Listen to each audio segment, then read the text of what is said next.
ತಾಲೂಕಾ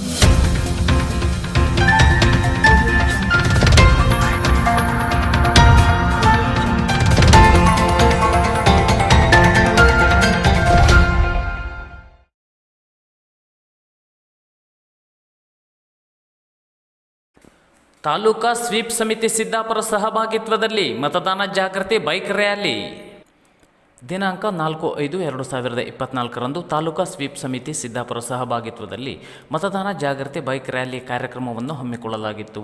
ಈ ಕಾರ್ಯಕ್ರಮದಲ್ಲಿ ತಾಲೂಕಿನ 23 ಗ್ರಾಮ ಪಂಚಾಯಿತಿ ಅಭಿವೃದ್ಧಿ ಅಧಿಕಾರಿಗಳು ಹಾಗೂ ಸಿಬ್ಬಂದಿ ವರ್ಗದವರು, ತಾಲೂಕಿನ ಎಲ್ಲ ಅನುಷ್ಠಾನಾಧಿಕಾರಿಗಳು ಹಾಗೂ ಎಲ್ಲ ನೌಕರರು ಬೈಕ್ ರ್ಯಾಲಿಯಲ್ಲಿ ಪಾಲ್ಗೊಂಡಿದ್ದರು. ರ್ಯಾಲಿಯ ಮೂಲಕ ಮತದಾನದ ಮಹತ್ವವನ್ನು ಸಾರಿದರು. ಈ ಕಾರ್ಯಕ್ರಮದಲ್ಲಿ ತಾಲೂಕು ಪಂಚಾಯತ್ ಕಾರ್ಯನಿರ್ವಹಣಾಧಿಕಾರಿಗಳಾದ ಶ್ರೀಮತಿ ವಿಜಯ ನಾಯ್ಕ್, ತಹಶೀಲ್ದಾರ್ ವಿಶ್ವಜಿತ್ ಮೆಹ್ತಾ, ಚುನಾವಣಾ ರಾಯಭಾರಿ ಗಣಪತಿ ಹೆಗಡೆ ಹುಲಿಮನೆ ಇವರು ಮತದಾನದ ಜಾಗೃತಿ ಬೈಕ್ ರ್ಯಾಲಿಗೆ ಚಾಲನೆಯನ್ನು ನೀಡಿದರು.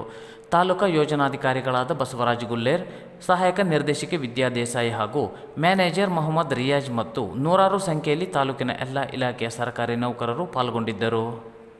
ಈ ಬೈಕ್ ರ್ಯಾಲಿಯು ತಾಲೂಕು ಪಂಚಾಯತ್ ಆವರಣದಿಂದ ಪ್ರಾರಂಭವಾಗಿ ಪಟ್ಟಣದ ವಿವಿಧ ಭಾಗಗಳಲ್ಲಿ ಸಂಚರಿಸಿ ಲೋಕಸಭಾ ಚುನಾವಣೆಯಲ್ಲಿ ಮತದಾನ ಮಾಡುವಂತೆ ಜಾಗೃತಿಯನ್ನು ಮೂಡಿಸಿತು. ನಾವು ಬಂದೇವ ಒಳ್ಳೆ ಬುದ್ಧಿ ಹೇಳದಕ್ಕ, ನಾವು ಬಂದೇವ ಮಂದಿ ತಿದ್ದಿ ಹೋಗದಕ್ಕ, ನಾವು ಬಂದೇವ ಒಳ್ಳೆ ಬುದ್ಧಿ ಹೇಳೋದಕ್ಕ, ನಾವು ಬಂದೇವ ಮಂದಿ ತಿದ್ದಿ ಹೋಗೋದಕ್ಕ. ಓಟು ಓಟು ನಿಮಗಾಗಿ ಓಟು ಓಟು ಓಟು ದೇಶಕ್ಕಾಗಿ ಏ ಚುನಾವಣೆ ದಿನ ಯಾವಾಗಂತ ಗೊತ್ತಾ?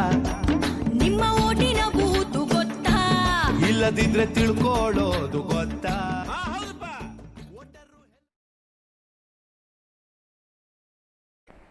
100% ಮತದಾನವಾಗದಿದ್ದರೆ ಸೂಕ್ತ ಅಭ್ಯರ್ಥಿಯ ಆಯ್ಕೆಯಾಗದು. ಡಾಕ್ಟರ್ ವಿನಾಯಕ್ ಭಟ್.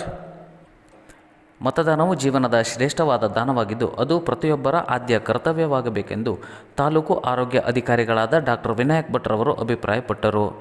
ಅವರು ಶಿರಸಿ ತಾಲೂಕು ಆರೋಗ್ಯ ಅಧಿಕಾರಿಗಳ ಕಚೇರಿಯಲ್ಲಿ ನಡೆದ ಮತದಾನದ ಜಾಗೃತಿ ಕಾರ್ಯಕ್ರಮವನ್ನು ಉದ್ಘಾಟಿಸಿ ಮಾತನಾಡಿದರು.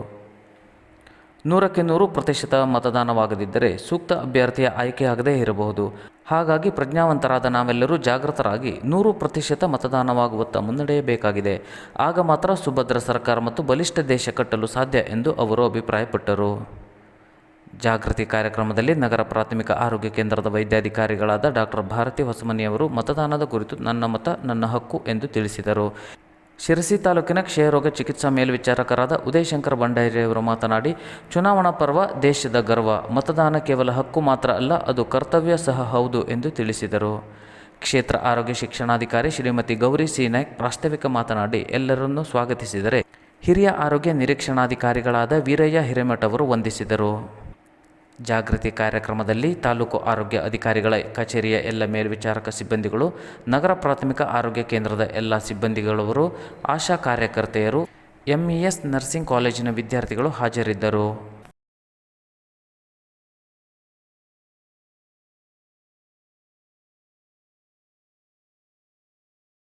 ಇದು ದೇಶದ ಭವಿಷ್ಯವನ್ನು ಯಾರು ಮುನ್ನಡೆಸಬೇಕು ಎನ್ನುವ ಚುನಾವಣೆ. ವಿಶ್ವೇಶ್ವರ ಹೆಗಡೆ ಕಾಗೇರಿ. ಯಲ್ಲಾಪುರ ತಾಲೂಕಿನ ಮಂಚಿಕೇರಿ ವ್ಯಾಪ್ತಿಯಲ್ಲಿ ನಡೆದ ಬಹಿರಂಗ ಪ್ರಚಾರ ಸಭೆಯಲ್ಲಿ ಮಾತನಾಡಿದ ಲೋಕಸಭಾ ಬಿಜೆಪಿಯ ಅಭ್ಯರ್ಥಿ ವಿಶ್ವೇಶ್ವರ ಹೆಗಡೆ ಕಾಗೇರಿಯವರು, ನಮ್ಮ ದೇಶದ ಪ್ರಜಾಪ್ರಭುತ್ವ ಇಡೀ ಜಗತ್ತಿಗೆ ಮಾದರಿ.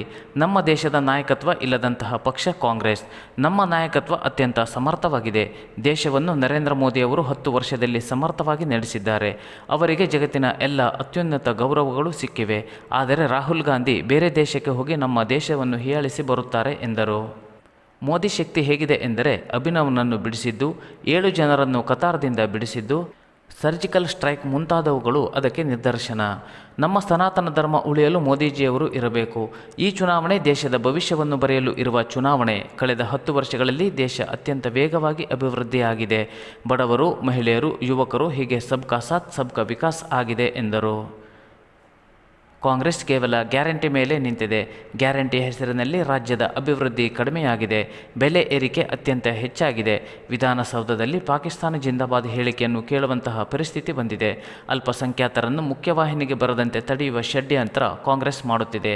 ಕಾಂಗ್ರೆಸ್ ಅಪರಾಧಿಗಳಿಗೆ ಬೆಂಬಲ ಕೊಡುವ ಕೆಲಸ ಮಾಡುತ್ತಿದೆ. PFIನಂಥ ಸಂಘಟನೆಗೆ ಕಾಂಗ್ರೆಸ್ ಬೆಂಬಲ ಕೊಡುತ್ತಿದೆ. ರಾಹುಲ್ ಗಾಂಧಿಯ ಅರ್ಧ ರಕ್ತ ಇಟಲಿಯದಾಗಿರುವುದರಿಂದ ಬೇರೆ ದೇಶಕ್ಕೆ ಹೋಗಿ ನಮ್ಮ ದೇಶವನ್ನು ಬೈಯುತ್ತಾರೆ ಎಂದು ಕಾಂಗ್ರೆಸ್ ಮೇಲೆ ಕಿಡಿಕಾರಿದರು. ಈ ಸಂದರ್ಭದಲ್ಲಿ ವಿಧಾನ ಪರಿಷತ್ ಸದಸ್ಯ ಶಾಂತಾರಾಮ್ ಸಿದ್ದಿ ಹಾಗೂ ಮಂಚಿಕೇರಿ ಭಾಗದ ಪದಾಧಿಕಾರಿಗಳು, ಕಾರ್ಯಕರ್ತರು ಉಪಸ್ಥಿತರಿದ್ದರು. ಇದಕ್ಕೆ ಕಾರಣ ನಮ್ಮ ಸಂವಿಧಾನ ಡಾಕ್ಟರ್ BR ಅಂಬೇಡ್ಕರ್ ನೇತೃತ್ವದಲ್ಲಿ ರಚನೆ ಆಗಿದೆ. ಈ ಚುನಾವಣೆಯನ್ನ ಜಗತ್ತು ಹಾಗಾಗಿ ನೋಡ್ತಾ ಇದೆ, ಈ ಭಾರತದಲ್ಲಿ ಹೇಗಾಗತ್ತೆ ಅಂತ. ಯಾಕೆ ಅಂದ್ರೆ ಚೀನಾ ಅತಿ ದೊಡ್ಡ ಜನಸಂಖ್ಯೆ ಇರುವಂತಹ 2ನೇ ದೇಶ. ಚೀನಾದಲ್ಲಿ ನಮ್ಗೆ ಗೊತ್ತಿದೆ ಕಮ್ಯುನಿಸ್ಟ್ ಆಡಳಿತ, ಅಲ್ಲಿ ಪ್ರಜಾಪ್ರಭುತ್ವ ಇಲ್ಲ, ಡಿಕ್ಟೇಟರ್ಶಿಪ್ ನಮ್ಗೆ ಗೊತ್ತೇ ಇದೆ. ಅದರ ನಂತರ ಅತಿ ಹೆಚ್ಚು ನಾವು ಪ್ರಜಾಪ್ರಭುತ್ವ ಇಟ್ಟುಕೊಂಡಂತಹ 140 ಕೋಟಿ ಜನ ಇರುವಂತಹ ದೇಶದವರು ಈ ಚುನಾವಣೆಯಲ್ಲಿ 100 ಕೋಟಿ ಜನ ಮತ ಹಾಕ್ತಾ ಇದ್ದಾರೆ. ಅದನ್ನ ನಾವು ಊಹಿಸ್ಲಿಕ್ಕೆ ಸಾಧ್ಯ ಇಲ್ಲದೆ ಇರುವಂತ ದೊಡ್ಡ ವ್ಯವಸ್ಥೆ ಇದೆ. ಈ ವ್ಯವಸ್ಥೆ ಭಾರತದಲ್ಲಿ ಹೇಗಾಗತ್ತೆ ಅಂತ ಜಗತ್ತು ನೋಡ್ತಾ ಇದೆ.